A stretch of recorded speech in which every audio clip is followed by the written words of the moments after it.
Assalamualaikum warahmatullahi wabarakatuh. Sebelumnya, kami dari kelompok 7 akan mempresentasikan hasil diskusi kami untuk melengkapi tugas final yang diampuh dari mata kuliah Teori Akuntansi Keuangan oleh Pak Cahyadi. Nah, pada kesempatan kali ini kami akan mengangkat pembahasan mengenai pengungkapan atau disclosure laporan keuangan. Baik, sebelum itu akan saya perkenalkan terlebih dahulu anggota dari kelompok 7. Yang pertama yaitu ada Andri Batu, yang kedua Maya Tasya Matoto, yang ketiga Mariantel Sapanglole, dan yang keempat saya sendiri selaku moderator yakni Dia Fadilah. Unsur materi yang akan kami bahas pada video kali ini yang pertama yaitu mengenai definisi pengungkapan pada laporan keuangan, yang kedua tujuan dan fungsi pengungkapan pada laporan keuangan, yang ketiga mengenai jenis-jenis pengungkapan pada laporan keuangan, yang keempat mengenai tingkat pengungkapan pada laporan keuangan, dan pembahasan yang terakhir atau yang kelima yakni mengenai metode pengungkapan pada laporan keuangan. Materi yang pertama yaitu definisi pengungkapan pada laporan keuangan. Secara umum, pengungkapan dalam laporan keuangan adalah bentuk penyampaian informasi dalam laporan keuangan yang dibutuhkan untuk optimalisasi kebutuhan operasi pasar modal yang efisien kepada pihak-pihak yang membutuhkan berupa pembahasan dan analisis manajemen, catatan kaki atas laporan keuangan, dan laporan lainnya.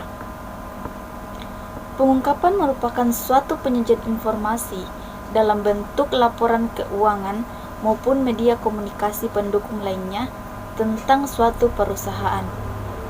Pengungkapan harus bisa memberikan tambahan informasi, bukannya mengurangi karena tekanan yang telah rinci atau sulit dianalisis. Materi yang kedua yaitu tujuan dan fungsi pengungkapan pada laporan keuangan. Secara umum, pengungkapan berfungsi untuk menyajikan informasi yang dipandang perlu untuk mencapai tujuan pelaporan keuangan dan untuk melayani berbagai pihak yang mempunyai kepentingan yang berbeda-beda. Menurut Hendriksen 2002, tujuan pengungkapan adalah untuk menyediakan informasi yang signifikan dan relevan kepada pemakai laporan keuangan untuk membantu mereka mengambil keputusan dengan cara yang terbaik yang mungkin, dengan pembatasan bahwa manfaatnya harus melebihi biayanya. Saya akan melanjutkan materi dari adapun fungsi khusus dari pengungkapan, yaitu yang pertama melindungi. Tujuan melindungi dilandasi oleh gagasan bahwa tidak semua pemakai cukup canggih, sehingga pemakai yang naif perlu dilindungi dengan mengungkapkan informasi yang mereka tidak mungkin memperolehnya atau tidak mungkin mengolah informasi untuk menangkap substansi ekonomi yang menandasi suatu post-statement keuangan real terhadap laporan keuangan. Dan yang kedua, kebutuhan khusus. Tujuan ini merupakan gabungan dari tujuan perlindungan publik dan tujuan informatif. Apa yang harus diungkapkan kepada publik dibatasi dengan apa yang dipandang bermanfaat bagi pemakai yang dituju. Sementara untuk tujuan pengawasan, informasi tertentu harus disampaikan kepada badan pengawas berdasarkan peraturan melalui formulir-formulir yang menuntut pengungkapan secara rinci. Dan yang ketiga yaitu informatif. Tujuan informatif dilandasi oleh gagasan bahwa pemakai yang dituju sudah jelas dengan tingkat kecanggihan tertentu. Dengan demikian, pengungkapan diarahkan untuk menyediakan informasi yang dapat membantu keefektifan pengambilan keputusan kepada pemakai tersebut. Materi selanjutnya yaitu jenis-jenis pengungkapan pada laporan keuangan. Menurut Cariri dan Ghazali pada tahun 2007 terdapat dua jenis pengungkapan, yaitu yang pertama pengungkapan wajib atau mandatory disclosure. Pengungkapan wajib adalah pengungkapan informasi yang diwajibkan oleh peraturan yang ditetapkan oleh suatu badan otoriter, di mana setiap perusahaan wajib menyampaikan laporan keuangannya kepada publik.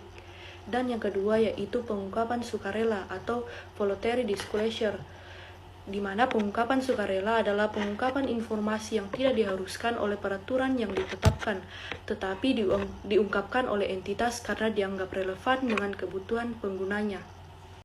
Tingkat pengungkapan pada laporan keuangan.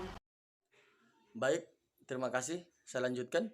Menurut Cariri dan Ghazali, luas satu tingkat pengungkapan ada tiga, yaitu sebagai berikut. Yang pertama, pengungkapan yang cukup. Yang kedua, pengungkapan yang wajar. Dan yang ketiga, pengungkapan yang lengkap. Pengungkapan yang cukup adalah pengungkapan informasi oleh perusahaan dengan tujuan memenuhi kewajiban dalam menyampaikan informasi.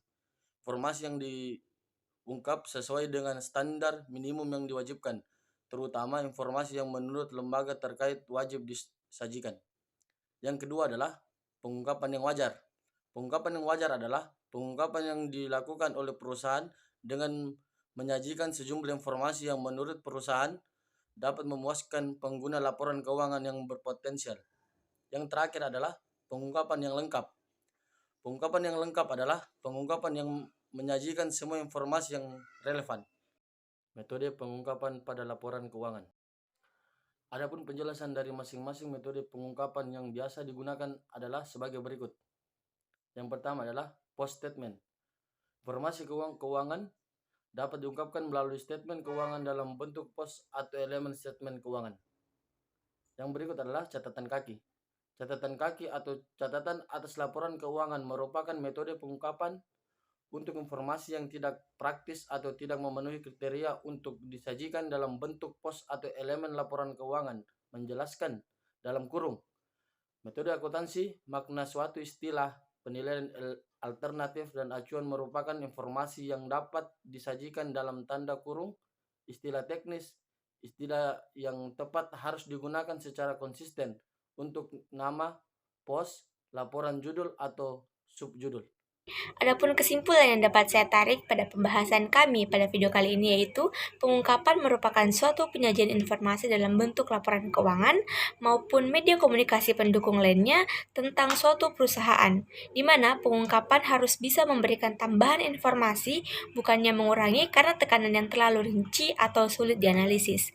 Selain itu, pengungkapan laporan keuangan menjadi faktor yang signifikan dalam pencapaian dan akuntabilitas publik sehingga proses pembuatan laporan keuangan tidak dapat dipisahkan dari penelitian mengenai kelengkapan pengungkapan serta faktor-faktor yang mempengaruhinya.